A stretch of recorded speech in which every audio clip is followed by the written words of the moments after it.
Hello साथियों, welcome to royal study. आज की वीडियो में आबकारी आरक्षक 2023 की एक स्पेशल एग्जाम का एनालिसिस हम आपके लिए लेकर आ चुके हैं। 22 फरवरी शाम की शिफ्ट यानी थर्ड शिफ्ट का एनालिसिस हम आपके लिए लेकर आए हैं। इससे पहले हम फर्स्ट शिफ्ट का और सेकंड शिफ्ट का एनालिसिस आपको दे चुके हैं। यहाँ पर आई बटन पर आपको लिंक दे देंगे प्लेलिस्ट की, जहां पर आप पिछले 2 दिन के और आज के 2 जो हम करवा चुके हैं वो सभी एनालिसिस आप चेकआउट कर सकते हैं, क्योंकि पूरी डिटेल के साथ में हम पूरा एनालिसिस आपको कवर करवाते हैं। क्लियर है गाइस? इस वीडियो की पीडीएफ फाइल आपको टेलीग्राम एप्लीकेशन दोनों जगह पर मिल जाएगी। दोनों के लिंक डिस्क्रिप्शन में डाली है, आप जाकर ज्वाइन कर लीजिएगा। महाशिवरात्रि स्पेशल ऑफर हमारा चल रहा है, जिसमें आपको 90% तक का डिस्काउंट आपको मिल रहा है सभी कोर्सेज पर हमारे। तो अगर आपने ये अभी तक इनरोल नहीं किया इनमें तो कर लीजिएगा, काफी अच्छा स्पेशल ऑफर है। महाशिवरात्रि कूपन कोड अप्लाई करना है, 90% तक छूट आपको मिल जाएगी। और आज रात 12 बजे ये ऑफर समाप्त हो जाएगा। अगर आपने इनरोल नहीं किया कर लीजिएगा, लास्ट टाइम ऑफर है आपके लिए दोबारा से, जो कि देखने को नहीं मिलेगा। कोई डाउट है, कुछ क्वेरीज है तो आप हमें नंबर पर कॉन्टेक्ट कर सकते हैं। फाइनली स्टार्ट करते हैं हमारे पहले क्वेश्चन से। आज थर्ड शिफ्ट में पहला क्वेश्चन आपका बना है, भारत का राष्ट्रीय पुष्प कौन सा है। काफी इजी क्वेश्चंस पूछा गया है। देखिए, हर बार हार्ड क्वेश्चंस नहीं आते हैं, इजी क्वेश्चंस भी पूछे गए हैं। और फाइनली आज इजी क्वेश्चंस बना है भारत का राष्ट्रीय पुष्प के बारे में, जो कि कमल है। ये आप सभी को आई थिंक पता है। क्लियर है? इससे रिलेटेड और भी चीजें हम कवर करवाते हैं, जैसे कि राष्ट्रीय ध्वज, क्षेत्रीय तिरंगा है, राष्ट्रीय गान जनगण मन, राष्ट्रीय गीत वंदे मातरम, राष्ट्रीय प्रतीक अशोक का सारनाथ का सिंह स्तंभ है, राष्ट्रीय पक्षी मोर है, राष्ट्रीय फूल कमल।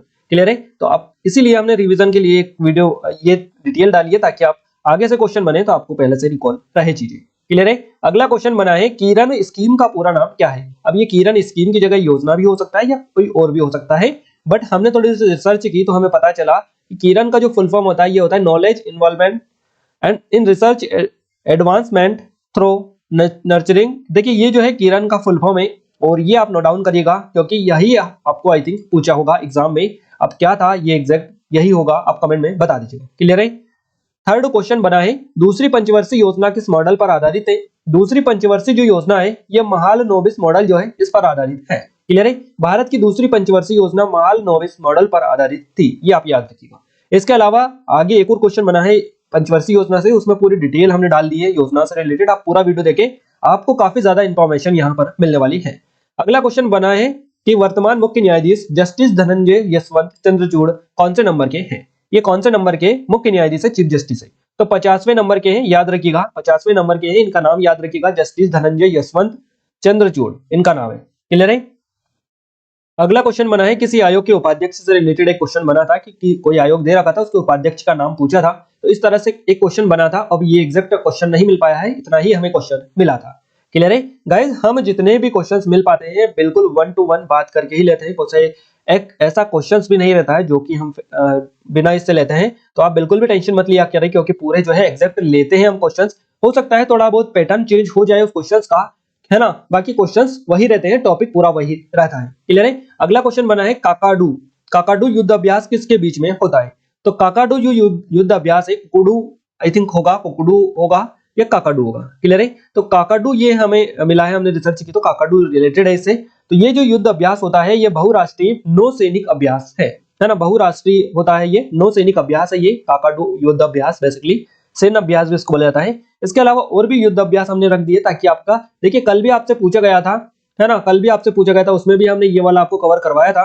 तो यहाँ पर कल वाला एनालिसिस अगर आपने देखा होगा तो आपका 1 नंबर यहाँ से पक्का हो गया होगा। क्लियर है? काकाडू युद्ध अभ्यास बहुराष्ट्रीय नौसैनिक अभ्यास है, ये ऑस्ट्रेलिया द्वारा आयोजित किया जाता है। ऐसे ही देखिए, हैंड इन हैंड किन के बीच में होता है, तो भारत और चीन के बीच में होता है। सेल्वेक्स संयुक्त राज्य अमेरिका और भारत के बीच में होता है। सूर्य किरण युद्ध अभ्यास जो होता है नेपाल और भारत के बीच में होता है। संप्रति बांग्लादेश और भारत के बीच में होता है। विनबेक्स जो युद्ध अभ्यास होता है ये वियतनाम और भारत के बीच में होता है। वज्र प्रहार सैन्य अभ्यास या युद्ध अभ्यास आप बोल लीजिएगा, संयुक्त राज्य अमेरिका और भारत के बीच में होता है। लमित्ते सेशेल्स और भारत के बीच में होता है। ये युद्ध अभ्यास संयुक्त राज्य अमेरिका और भारत के बीच में होता है युद्ध अभ्यास। क्लियर है? इसके अलावा मैत्री जो युद्ध अभ्यास है ये थाईलैंड और भारत के बीच में होता है। क्लियर है? इसके अलावा मित्र शक्ति युद्ध अभ्यास सैन्य अभ्यास श्रीलंका और भारत के बीच में होता है। मैत्री होता है थाईलैंड और भारत के बीच में, मित्र शक्ति होता है श्रीलंका भारत के बीच में। बोल्ड कुरुक्षेत्र होता है सिंगापुर और भारत के बीच में। प्रबल दोस्तिक कजाकिस्तान और भारत के बीच में होता है। नोमैडिक एलिफेंट जो युद्ध अभ्यास है मंगोलिया और भारत के बीच में होता है। चीन इंडिया संयुक्त जो सैन्य अभ्यास है चीन और भारत के बीच में होता है। चीन इंडिया संयुक्त डबल आ गया है, चीन भारत के बीच में ये होता है। तो आप देख लीजिएगा, सारी चीजें हमने बता दी। आगे से भी यहीं से क्वेश्चन हो सकता है आपका, अगले दिन बन जाए।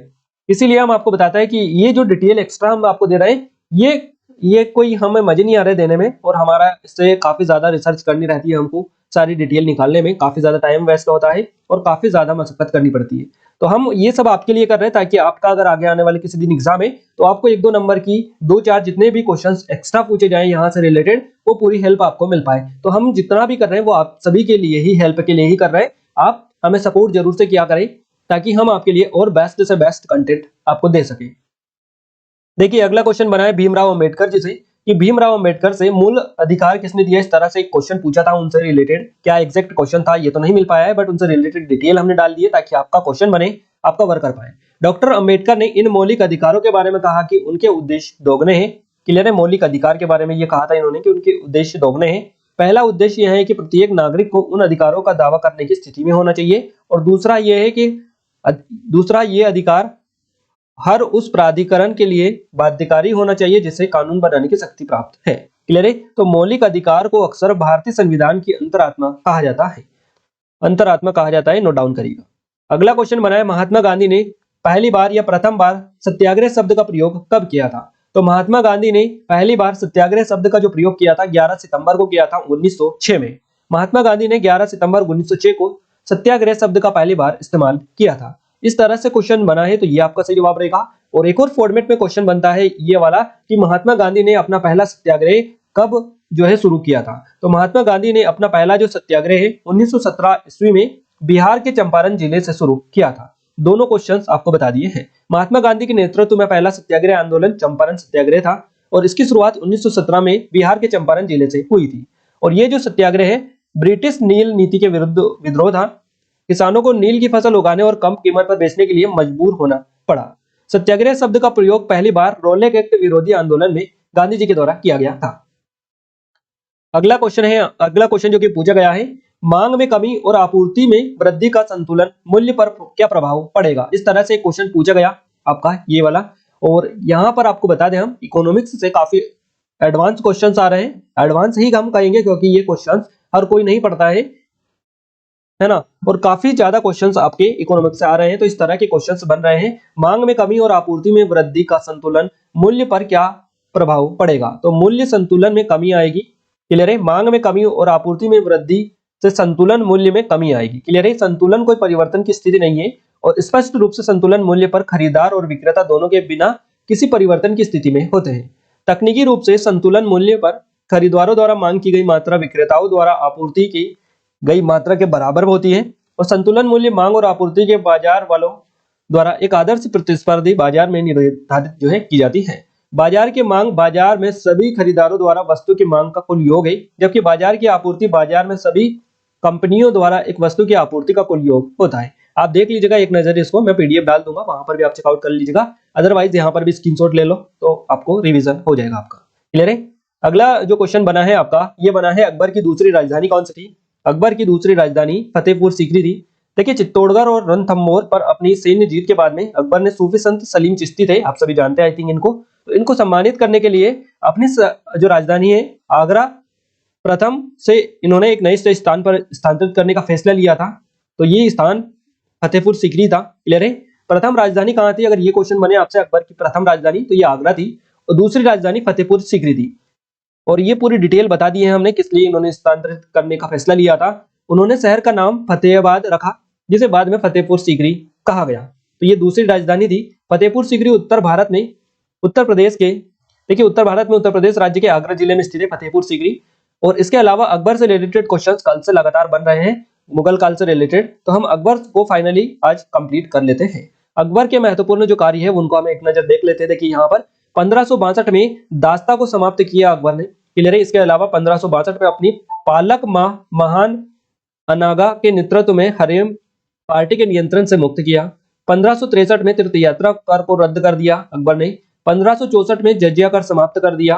1571 में फतेहपुर सीकरी की स्थापना की और आगरा से फतेहपुर सीकरी में अपनी राजधानी स्थानांतरित की। देखिए ये क्वेश्चन यही बना है, अगर दूसरी राजधानी पूछ लिया, अगर आपसे कल से पूछे जाए कि कब स्थानांतरित की तो 1571 में, इसीलिए हम डिटेल आपको बता रहे हैं। 1571 में फतेहपुर सीकरी की स्थापना की अकबर ने। क्लियर है, और आगरा से फतेहपुर सीकरी अपनी जो राजधानी स्थानांतरित की ये 1571 में की थी। 1575 में इबादत खाना जो पूजा घर है इसकी स्थापना की थी अकबर ने। 1578 में सभी धर्मों के लिए इबादत खाना खोले थे, क्लियर है। और 1579 में अचूकता की डिग्री जिसको मजहरनामा बोला जाता है। 1582 में दीन ए इलाही की स्थापना की, मोस्ट इंपोर्टेंट है, नोट डाउन करिएगा, हो सकता है अगली ही शिफ्ट में आपको देखने को मिल जाए, क्लियर है। 1583 में शुरू हुआ था इलाही युग और 1585 में लाहौर में राजधानी स्थानांतरित की थी। तो तीसरी राजधानी देखिए, पहली बता चुके हैं, दूसरी बता चुके हैं और तीसरी भी आप मोस्ट इंपोर्टेंट है, नोट डाउन करिएगा कि अकबर की तीसरी राजधानी कौन सी थी। तो तीसरी राजधानी थी लाहौर। 1585 में लाहौर स्थानांतरित की थी तीसरी राजधानी, ये भी आप अच्छे से देख लीजिएगा।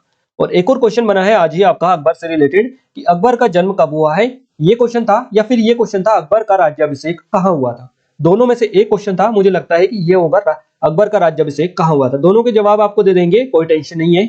अकबर का जो राज्याभिषेक हुआ था ये कहाँ पर हुआ था और जन्म कहाँ पर हुआ था। तो अकबर का जन्म हुआ था 15 अक्टूबर 1542 को अमरकोट जिला पाकिस्तान में, क्लियर है, अमरकोट जिला में पाकिस्तान, क्लियर है। इसके अलावा अगर आपसे पूछा जाए कि अकबर का राज्याभिषेक कहाँ हुआ था, तो अकबर का राज्याभिषेक 14 फरवरी 1556 को हुआ था। कहां पर? पंजाब के कलनौर में, क्लियर है। 14 फरवरी 1556 को पंजाब के कलनौर में हुआ था, ये भी आप नोट डाउन करिएगा। इसके अलावा नेक्स्ट क्वेश्चन बना है मुगल काल में कब्र को क्या कहा जाता था। तो मुगल काल में कब्र को मकबरा भी बोला जाता था और भी अन्य नामों से जाना जाता होगा, बट अब मकबरा हो सकता है ऑप्शन में आपको मिला हो तो ये आपके लिख कर सकते हैं, अदरवाइज क्या मिला था ऑप्शन में आप कमेंट करके बता दीजिएगा, आपको वहां पर पता बता देंगे, क्लियर है।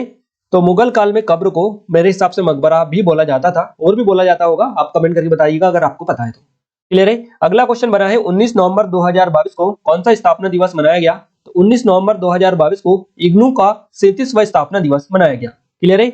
इग्नू का 37वां स्थापना दिवस मनाया गया 19 नवंबर 2022 को, क्लियर है। 19 नवंबर 2022 को इग्नू के 37वें स्थापना दिवस का आयोजन किया गया। इंदिरा गांधी राष्ट्रीय मुक्त विश्वविद्यालय अपना 37वां, ये इग्नू क्या है तो इंदिरा गांधी राष्ट्रीय मुक्त विश्वविद्यालय ये है, और इसने अपना 37वां स्थापना दिवस समारोह 19 नवंबर 2022 को Baba Saheb Ambedkar convention center IGNOU campus Maidan Garhi नई दिल्ली में मनाया है, क्लियर है। तो ये पूरा आपका कवर यहां से हो गया है, यही क्वेश्चन आपका एग्जैक्ट बना था। अगला क्वेश्चन पूछा गया है कौन सी पंचवर्षीय योजना में मृदा की योजना बनाई गई थी। कौन सी पंचवर्षीय योजना में मृदा की योजना बनाई गई थी, इस तरह से क्वेश्चन आपका बना था, है ना। अब एग्जैक्ट क्वेश्चन क्या था ये तो पता नहीं चला है। ऊपर भी एक और क्वेश्चन बन चुका है, दूसरी पंचवर्षीय योजना किस पर आधारित थी, इस तरह से, तो उसमें भी हमने बताया है। अब देखिए यहाँ पर पूरी डिटेल हम कवर करवा दे रहे हैं आपको पंचवर्षीय योजना से, एक सिंगल क्वेश्चन भी यहाँ से आपका बाहर नहीं जाएगा, क्लियर है। देखिए पहली पंचवर्षीय योजना को कवर करते हैं। पहली पंचवर्षीय योजना 1951 से 56 के बीच में चली। इसका मुख्य उद्देश्य अर्थव्यवस्था के संतुलित विकास की प्रक्रिया करना था, क्लियर है। और ये जो पहली पंचवर्षीय योजना थी हेराल्ड डोमर मॉडल पर आधारित थी। इसका मुख्य ध्यान देश के कृषि विकास पर था, क्लियर है। और ये योजना सफल रही और 3.6% की वृद्धि दर इसने हासिल की। बात करें दूसरी पंचवर्षीय योजना की तो 1956 से 61 के बीच में रही इसका कार्यकाल, और इसका मुख्य उद्देश्य समाजवादी समाज की स्थापना करना था। यह जो योजना है पीसी महाल नोबिस मॉडल पर आधारित थी और इसका मुख्य लक्ष्य देश के औद्योगिक विकास दर पर था। यह योजना भी सफल रही और इसने 4.1% की वृद्धि दर हासिल की थी, क्लियर है। इसी तरह तीसरी पंचवर्षीय योजना की बात करें तो 1961 से 66 तक ये रही थी, चली थी तीसरी पंचवर्षीय योजना। इसका मुख्य उद्देश्य अर्थव्यवस्था को आत्मनिर्भर बनाना था। बात करें चौथी पंचवर्षीय योजना की तो चतुर्थ पंचवर्षीय योजना 1969 से 74 के बीच तक चली थी। इसका मुख्य उद्देश्य स्थायित्व के साथ विकास और आर्थिक आत्मनिर्भरता बनाना था। पांचवी पंचवर्षीय योजना की बात करें तो ये 1974 से 1979 के बीच में चली थी। इसका मुख्य उद्देश्य गरीबी उन्मूलन और आत्मनिर्भर बनाना था। छठवीं पंचवर्षीय योजना का जो कार्यकाल रहा है ये रहा है टाइम पीरियड 1980 से 85 के बीच में। इसका मुख्य उद्देश्य गरीबी उन्मूलन और रोजगार में वृद्धि करना था। सातवीं पंचवर्षीय योजना का जो टाइम पीरियड है 1985 से 90 के बीच में रहा। इसका मुख्य उद्देश्य उत्पादकता को बढ़ाना और रोजगार के अधिक अवसर जुटाना था। इसी तरह आठवीं पंचवर्षीय योजना का जो टाइम पीरियड है 1992 से 97 के बीच में रहा है। इसका मुख्य उद्देश्य मानव संसाधनों का विकास करना था। बात करें नौवीं पंचवर्षीय योजना की तो टाइम पीरियड 1997 से 2002 तक रहा है। मुख्य उद्देश्य न्यायपूर्ण वितरण और समानता के साथ विकास को दिया गया था। 10वीं पंचवर्षीय योजना रही है 2002 से 7 के बीच में चली है। इसका मुख्य उद्देश्य देश में गरीबी और बेरोजगारी समाप्त करके प्रति व्यक्ति आय दोगुनी करना था, क्लियर है। 11वीं पंचवर्षीय योजना की बात करें हम तो 2007 से 2012 तक ये चली थी। इसका मुख्य उद्देश्य तीव्रतम और समावेशी विकास था। 12वीं पंचवर्षीय योजना 2012 से 17 के बीच में चली थी। 12वीं पंचवर्षीय योजना इसका मुख्य उद्देश्य विकास का लक्ष्य 10% करना था, क्लियर है। तो ये 12 पंचवर्षीय योजनाएं जो कि हमने कवर करवा दी है आपको। आप एक और बार इसका अच्छे से रिवीजन करिएगा और स्क्रीनशॉट ले लीजिएगा, क्लियर है, ताकि आपका सारी चीजें यहां से कवर हो जाए अगर एक सिंगल क्वेश्चन भी बने, क्योंकि लगातार 1-2 दिन से क्वेश्चंस आपके पंचवर्षीय योजनाओं से पूछे जा रहे हैं। और गठन से रिलेटेड एक और क्वेश्चन बना था आपका, एग्जैक्ट क्वेश्चन क्या था ये नहीं पता चल पाया है, बट हमें जितने भी क्वेश्चंस जैसे भी मिलते हैं आधे अधूरे आपको पूरे बताने की कोशिश करते हैं ताकि आपको ज्यादा से ज्यादा चीजें पता चल पाए। अगर आपका एग्जाम था गाइस तो आप कमेंट में बता दीजिएगा ताकि बाकी लोग भी उसको देख ले और उनको भी हेल्प मिल पाए। क्लियर है। अब हम बात करते हैं साइंस की। देखिए साइंस में पहला क्वेश्चन बना है एलपीजी का मुख्य घटक कौन सा है। एलपीजी का जो मुख्य घटक होता है ये ब्यूटेन होता है। द्रवीकृत पेट्रोलियम गैस एलपीजी, द्रवीकृत पर पेट्रोलियम गैस एक तरल में बदल जाती है जिसे द्रवीकृत पेट्रोलियम गैस एलपीजी कहा जाता है। एलपीजी का मुख्य घटक ब्यूटेन है, हालांकि इसमें कम मात्रा में इथेन और प्रोपेन भी पाए जाते हैं। अगला क्वेश्चन बना है गन्ने पर जो लाल रंग किसके कारण आता है। लाल सड़न जो रोग होता है वो इस तरह से एक रोग है ये। क्लियर है। गन्ने का तो ये लाल रंग इसमें आ जाता है, लाल सफेद लाल टाइप के वो धब्बे लग जाते हैं, वैसा करके क्वेश्चन था। एग्जैक्ट क्वेश्चन ये नहीं है ना, क्वेश्चन थोड़ा लैंग्वेज उसकी अलग थी। तो गन्ने पर लाल रंग जो किसके कारण आता है, ये आता है कोलेटोट्राइकम फोल्केटम के द्वारा ये आता है। तो यह नाम आप याद रखिएगा, आई थिंक यही नाम आपको दे रखा होगा। गन्ने का लाल सड़न फंक्शन कोलेटोट्राइकम फोल्केटम के कारण होता है ये, और यह पत्ती के मुरझाने स्टेबल राइजोबम है ना, और गन्ने के पौधे के डंठल को प्रभावित ये करता है। तो आप देख लीजिएगा। अगला क्वेश्चन बना है पौधे और फूल से रिलेटेड क्वेश्चंस भी आपके पूछे गए हैं। क्लियर है। इसके अलावा पुष्प वर्ण विन्यास से रिलेटेड क्वेश्चन आपका बना है, पुष्प में पंखुड़ियां कैसे बनती है, इस तरह से भी क्वेश्चन आपका बना है। इसके अलावा फूल रखने की जगह को क्या बोला जाता है, इस तरह से क्वेश्चन बना है आपका, फूल रखने की जगह को क्या बोला जाता है, एक क्वेश्चन ऐसे बना है। इसके अलावा एक और क्वेश्चन बना है कि उच्च रक्तचाप वाले व्यक्ति को किसका सेवन नहीं करना चाहिए, कैल्शियम पोटेशियम, इस तरह से ऑप्शन दे रखे थे।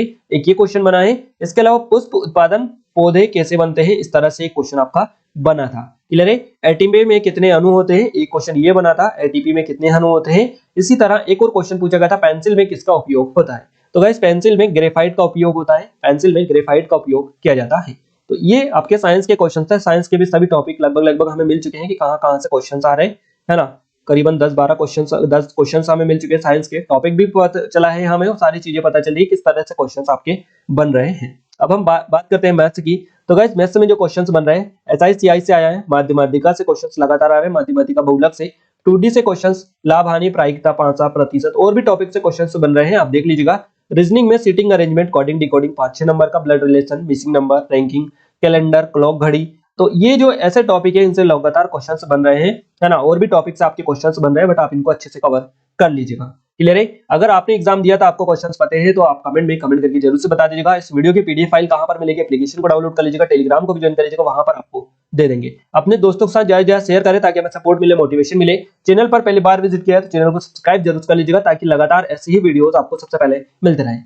हमारी पटवारी की स्पेशल टेस्ट सीरीज है, अगर आपने ज्वाइन नहीं किया कर लीजिएगा। 90% तक की छूट चल रही है। आज रात 12 बजे ये ऑफर समाप्त हो जाएगा, उसके बाद में इसकी प्राइस बढ़ जाएगी, जो कि दोबारा से ये इतनी ऑफर नहीं मिल पाएगा। आबकारी आरक्षक की स्पेशल टेस्ट सीरीज है, जेल प्रहरी फॉरेस्ट गार्ड की स्पेशल टेस्ट सीरीज है, हमारी एमपी की नंबर 1 टेस्ट सीरीज है, एमपीपीएससी की और एमपी करंट अफेयर की ई बुक है 2022 की। इन सभी पर स्पेशल ऑफर चल रहा है। एप्लीकेशन को डाउनलोड कर लीजिएगा, अधिक जानकारी आपको वहीं पर मिल जाएगी। इस वीडियो की पीडीएफ डाउनलोड करने के लिए स्टडी मटेरियल वाला सेक्शन पर जाना है, एप्लीकेशन डाउनलोड करके, और यहाँ पर ये वाला जो फोल्डर दिखेगा इसमें आपको मिल जाएगी। तो यहाँ पर एप्लीकेशन को डाउनलोड करिएगा, डिस्क्रिप्शन में लिंक है, टेलीग्राम को भी आप ज्वाइन कर लीजिएगा। ये वीडियो आपको कैसा लगा कैसा नहीं लगा आप हमें कमेंट में कमेंट करके जरूर बताइएगा। आज के इस वीडियो में बस इतना ही गाइस, मिलते हैं हमारे नेक्स्ट वीडियो में, तब तक के लिए जय हिंद, वंदे मातरम।